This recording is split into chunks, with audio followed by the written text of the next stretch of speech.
Hey guys, we're here for another episode of Culture Cooking, and today we are making Mamon Especial. And we're here with Allie G, the amazing pastry chef in Portland. And I hope you guys enjoy this, because I'm about to.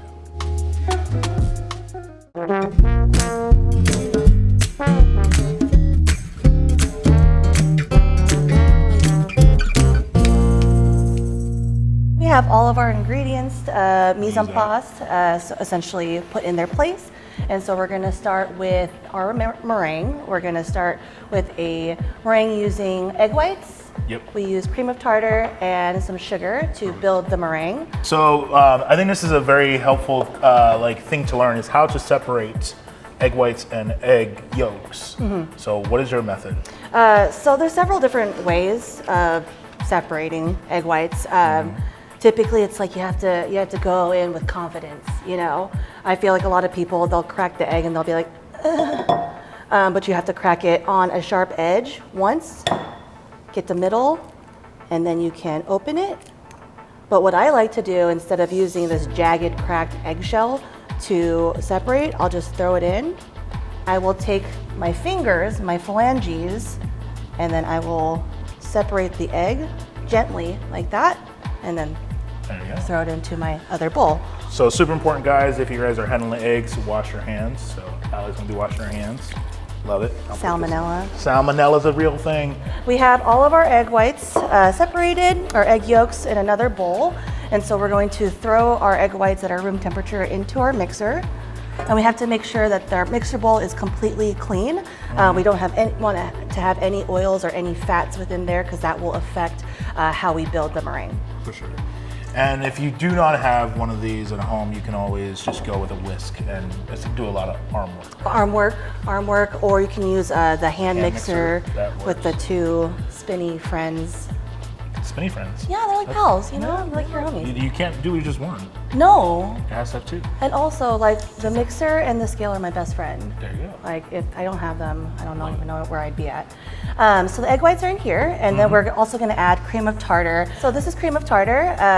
This is a stabilizing agent that's used to just kind of help egg whites get to their potential, like the biggest potential that they can have. The biggest fluffiness. You know, the biggest fluffiness. This will help just in case there's any egg yolks or any leftover fat, either within the bowl or on the whisk, that you might have missed. It just helps you. Yeah, because if you actually ever just like beat it up until it gets sort of nice and fluffy, it will actually start to deflate after a little while. Yeah. So this keeps it from doing that. Yeah, which I think is exactly. super important. Yeah. So we'll throw all of this into our egg whites. Love it. So we're going to put the mixer on to low speed. And eventually this will start to get a little frothy inside the mixer. And once it gets frothy, almost like Creamy, milky kind of? No, it's like frothy where you get a lot more bubbles. So like right now we have like light froth. And so I'll let you know when we get to like the exact froth that you want. And then we will start to add our first part of the sugar to start building up our meringue. Perfect. It's very key that whenever you have the sugar separated for the meringue, you don't add everything all at once, because that's not how you build a meringue. You have to gradually build it. So right now we're at the frothy level. Oh, this is frothy. Yeah, so at this level, it looks like pretty much half of the egg is white, and then the rest of it is like that nice yellow from the regular egg whites. And then so we'll add, I would say, about a tablespoon at a time. Okay. But honestly, you can just eyeball it. As long as you're not, once again, dumping all of the sugar into the bowl, you're good to go. Slowly adding. Yeah. Love it. So that's the first increment, and then we can raise the speed of the mixer.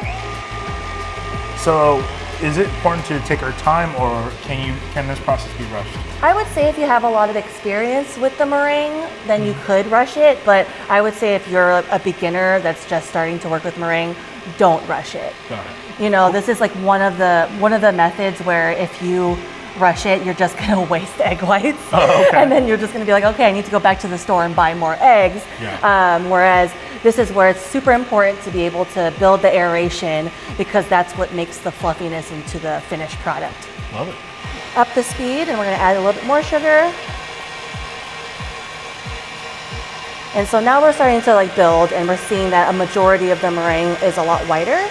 And so this second part of the increment of sugar, we're gonna start going for longer until it starts getting bigger. Awesome. We're going to add sugar quite quickly because this went a little too far. This is at the probably it's about 10 minutes to where it should be a little bit too hard. So we're going to go on low, and then we're going to add our last increment of sugar. And so if you do ever get your egg whites to where it's past its prime, if you go and add your last, like your sugar, it'll start to soften up like this. So as I added my sugar, it started to get a little softer. Yeah. And in the inside, it's still stiff, but that way this particular motion is just going to melt the sugar. Yeah. And then we can get the easy fix. Yeah. It's the same thing with cream, right? If you over whipped cream, you just add more cream. Yeah. And then it is fine again. Yeah. Sweet. So we're gonna let this go for 30 seconds on low just to get the sugar dispersed. Okay. So the wet ingredients will whisk all of those together. Okay, so let's I'll be your whisk person while you finish up your dry ingredients. So in here we have 5 eggs. Yep, 5 yolks. Right, 5 yolks. And then we have olive oil. And then we have our vanilla bean paste. Now, why do we go with vanilla bean paste versus like vanilla extract? Vanilla bean paste because I'm just extra like that. But also, I personally believe that if you're going to make a vanilla product, that it's better to use the actual vanilla seeds than vanilla extract, right? Because vanilla extract is essentially neutral grain spirit with the vanilla bean pods, and then they're just steeped for some time. Whereas this is the actual vanilla, because this is the vanilla bean pod that has been scraped, and then they add, and that's the paste. Oh, okay. You know, so that's like the actual flavor right there. That's the real ass vanilla. I love it. Whereas vanilla extra is like the essence of vanilla. And this is just water? And that's just water. That's just going to just add a little bit more saturation. And then coconut milk. Yes. Okay. And that is full fat coconut milk. Typically when I use my own sugar, I use the cane sugar that has a heavy granule. It's a little bit bigger than your regular refined granulated sugar. And so I like it to melt into the liquid as opposed to putting it in the dry, right? Okay. Because when you add it in the dry, there can be some room where it will not completely homogenize with the mixture. So we have our dry ingredients. So what do we got for dry ingredients? So dry ingredients, we have rice flour, and we got some cornstarch here. So cornstarch, why would we use cornstarch in this? So cornstarch and rice flour is a really cool substitution for flour. Okay. So this recipe is a gluten-free recipe. The mamon that I grew up with is extremely glutinous, and I do love glutinous items. But just to be accessible to a lot of the people who have sensitivities, so like celiacs and things like that, I always like challenging myself to make gluten-free items that taste like they're glutinous, but they're not. And so rice flour and cornstarch are they're like made in heaven to create the structure that you want with gluten without using actual wheat gluten. And then we're going to add some baking powder. This is just going to, this is essentially our leavener, which is going to make our cake rise. This is going to be just essentially help the cake rise as well with the meringue, which will help it rise too. Just a lot of friends helping to rise the cake, a lot of hydration to keep it moist. So aeration is super important, because you want it to be a little fluffy. Exactly, yeah, because nobody wants something that's dense that shouldn't be dense. So baking powder, salt, kosher salt. Love it. So now we are at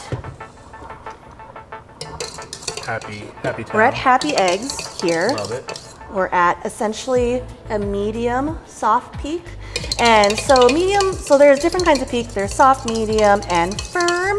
Soft is when it were to just go like, medium is where it's like a, wow, wowee. And then firm was to be if I were to put this bowl over my head and it wouldn't fall on my face. So medium firm is great.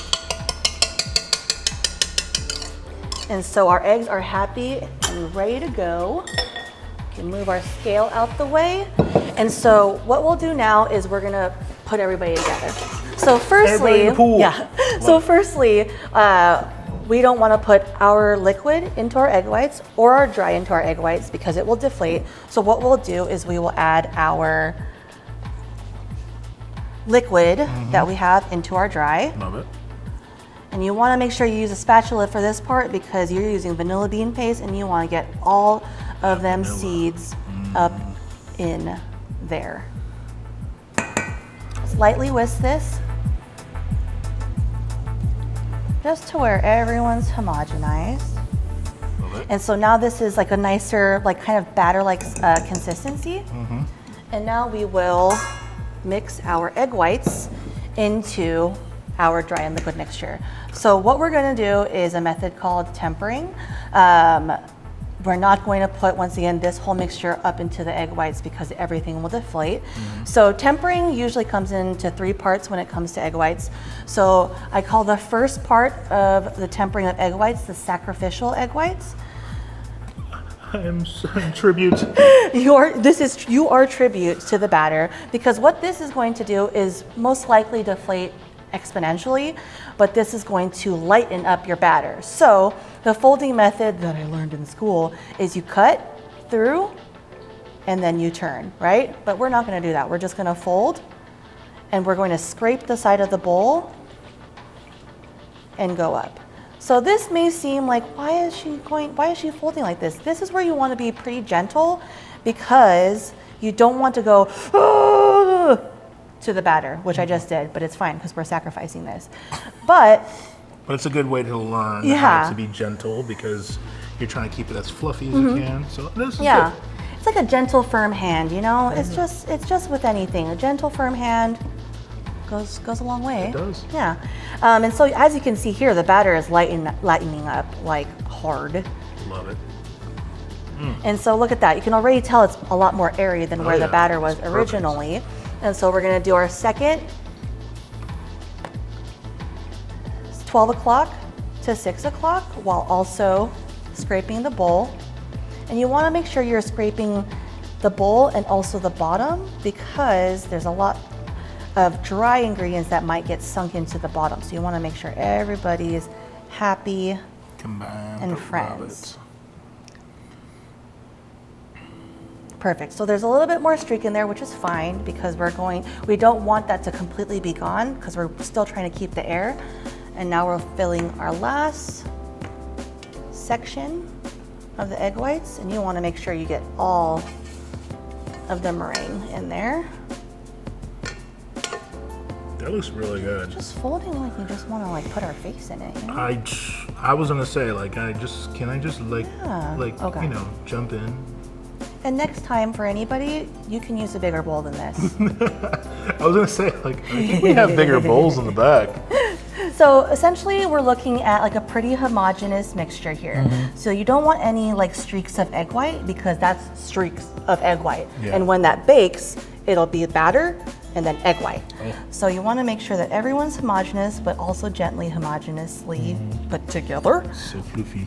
And so that's it, and that's our batter. Sweet. And so we went from the meringue in the mixture, the liquid ingredients and the dry ingredients into this big floofy like cloud of wonderful air. Hello, I'm David Harden, External Affairs Manager for Comcast in Oregon and Southwest Washington. We are proud to partner with the Oregon Food Bank and Feed the Mass. Comcast is committed to building an equitable society and a future of unlimited possibilities with our partners. One of our digital equity efforts is Internet Essentials. Internet Essentials is $9.95 a month, and it is high-speed, low-cost internet for eligible community members. Folks that qualify for programs such as SNAP, TANF, or HUD may be eligible for this great program. To learn more, please visit Internet Essentials or an Xfinity store near you. We hope you enjoy the upcoming video, and we know you will enjoy the cooking class. Thank you, Oregon Food Bank and Feed the Mass. This is Elodia. She's a recording artist, one of 10 million people that Comcast has connected to affordable internet in the last 10 years. And this is Emmanuel, a future recording artist, and one of the millions of students we're connecting throughout the next 10. Through Project Up, Comcast is committing $1 billion so millions more students, past and present, can continue to get the tools they need to build a future of unlimited possibilities.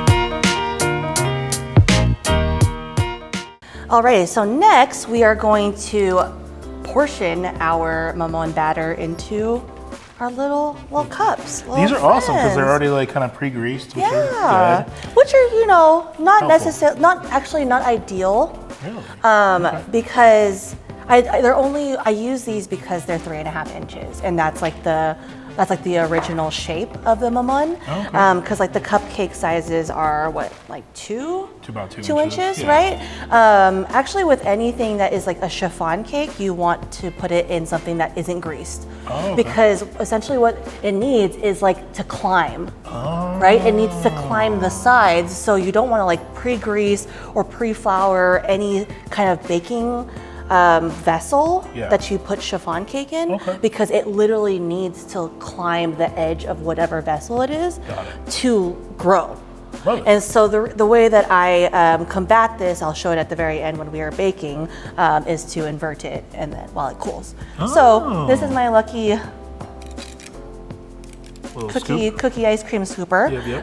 This pretty much makes like the perfect measurement of the batter. So we'll just go on in. We'll do a little bit of a heaping friend. Beautiful. And I always like to go the farthest away from the bowl to the closest, because if I were to go closest and then farthest, then the batter could fall and then it would go into something that was already, ready portioned. All right. So these are ready. No padding, no nothing. No, yeah. This is where it's really important for you to not try and like even it out. Smash it down, because remember, that's the air, and you need the air for structure. So when we put this in the oven, it will mellow out. Right, so we're in the oven at 325 degrees Fahrenheit. Next thing what we're gonna do is mise the toppings for the mamon. When I was younger, there was two kinds, right? There was just the regular classic mamon, and then there was the Mamon Especial. The Mamon classic flavor was the vanilla sponge cake and then buttered sugar on top. But the Especial is when you add some cheese on there. So I like that one so much more.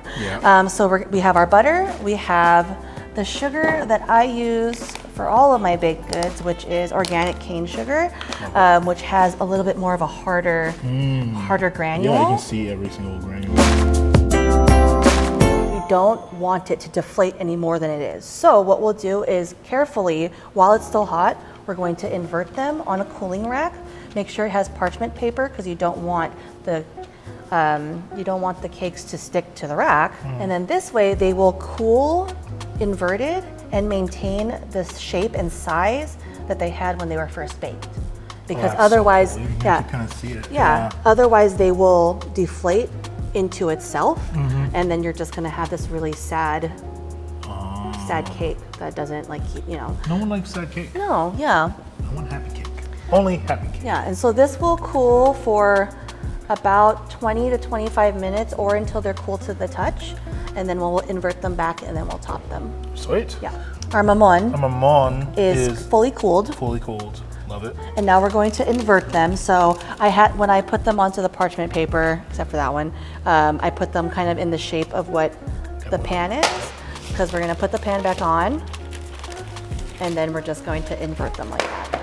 And so the reason earlier why we're like, we don't care if it's a little brown, is because as this was cooling, of course, it's going to have some kind of moisture as it's cooling inverted. And so we're going to peel back the parchment, and it's just going to take a little bit of the top off, which is fine, because we're going to top it with lots of sugar and butter and cheese.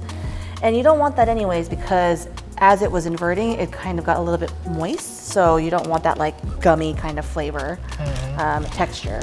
So it's like a second sacrifice to the baked goods. Yeah, it's worth it. It's for the greater good, really, truly. Very good. I like it. So we can trash the parchment paper. All right, perfect. So we have our finished mamon that's cooled. And as you can see here, see how it's pulling away from the thing a little bit, which is fine. Chiffon cake is supposed to pull away. But as you can see, it still has all the structure that it had originally when it was firstly baked. Okay, first, so now we have our butter here, unsalted butter, that's just melted enough. And we're gonna take a pastry brush and we're just going to lightly, in my terms, lightly butter each mamon. And so not only does this obviously add a little of the butter flavor, it actually keeps a barrier of the barrier of moisture in. That's not what I meant.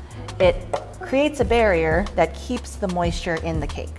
Just like if you were to make a regular layered cake, you add simple syrup to each cake layer to keep it moist.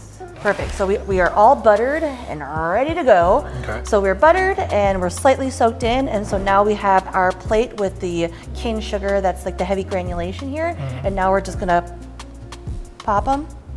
And so you have like that kind of like crystallization on top of each.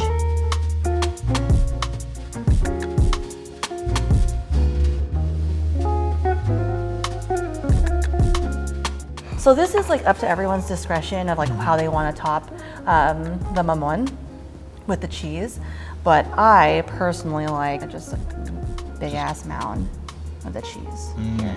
Oh my god, that looks really good. Do we melt it more? No, and this is just it.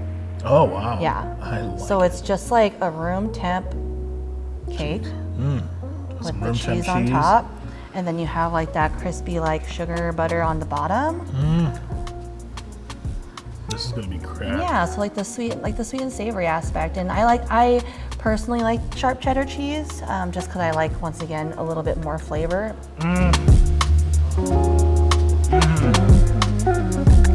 All right, so Allie, thank you so much for coming out and showing us how to make mamon. I'm super excited. So if people at home want to follow you, where can they find you?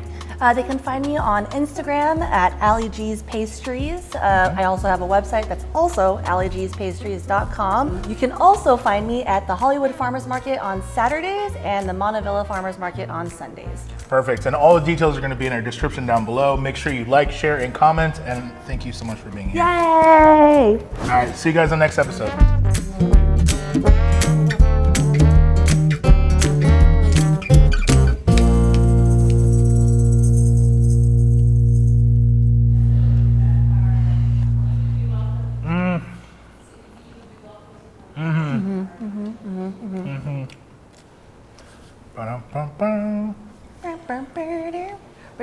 I'm gonna eat a second one. I don't even care. I know this is gonna be gluttonous.